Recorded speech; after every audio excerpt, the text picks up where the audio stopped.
ज्यादातर लोग अपने दुखों की वजह दूसरों को मानते हैं, जबकि कई बार ऐसा होता है कि हमें कोई दूसरा दुख नहीं पहुंचाता बल्कि हम अपने दुखों की वजह खुद ही बन जाते हैं। इस बात से हमें खुद को बचाना चाहिए क्योंकि ऐसा करने से हम खुद को ही परेशान करते हैं और डिप्रेशन में चले जाते हैं। ऐसा ही एक प्रेरक प्रसंग गौतम बुद्ध का भी है, जो हमें अपने दुखों की वजह खुद को न बनने देने के लिए प्रेरित करता है। आइए जानते हैं इस प्रेरक प्रसंग के बारे में। एक बार गौतम बुद्ध नगर में घूम रहे थे। तभी बुद्ध ने सुना कि उस नगर में रहने वाले कुछ लोग बुद्ध को बुरा भला कह रहे हैं और बद्दुआएं दे रहे हैं।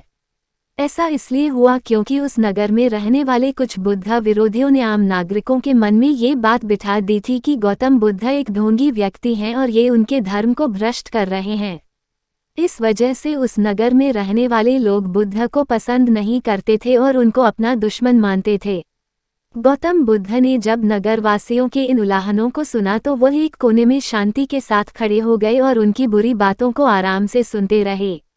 इस दौरान बुद्ध ने कोई प्रतिक्रिया नहीं दी। कुछ देर बाद जब नगरवासी बुद्ध को बुरा भला कहते हुए थक गए और चुप हो गए तो गौतम बुद्ध ने उन नगरवासियों से कहा, क्षमा चाहता हूँ लेकिन अगर आप लोगों की बातें खत्म हो गई हैं तो मैं यहाँ से जाऊँ। ये सुनकर उनको बुरा कहने वाले लोग बहुत आश्चर्यचकित हुए। तभी वहाँ मौजूद लोगों में से एक व्यक्ति ने बोला, हम लोग तुम्हारा गुणगान नहीं कर रहे हैं, तुमको उलाहने दे रहे हैं और तुम्हें बुरा बोल रहे हैं। क्या तुम पर इन बातों का कोई असर नहीं हो रहा?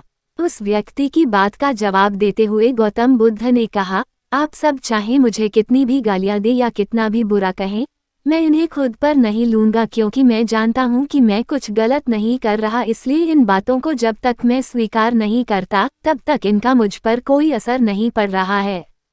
गौतम बुद्ध ने आगे कहा, जब मैं इन गालियों और बुराइयों को अपने ऊपर लूंगा ही नहीं तो ये निश्चित तौर पर आपके पास ही रह जाएंगी और मुझ पर असर नहीं करेगी। ये शिक्षा मिलती है। गौतम बुद्ध का ये प्रेरक प्रसंग हमें ये शिक्षा देता है और इस बात के लिए प्रेरित करता है कि जब आप गलत नहीं हैं तो किसी की गलत और निगेटिव बातों का असर कभी भी खुद पर नहीं लेना चाहिए क्योंकि इससे आप अपने ही दुखों की वजह खुद बन सकते हैं।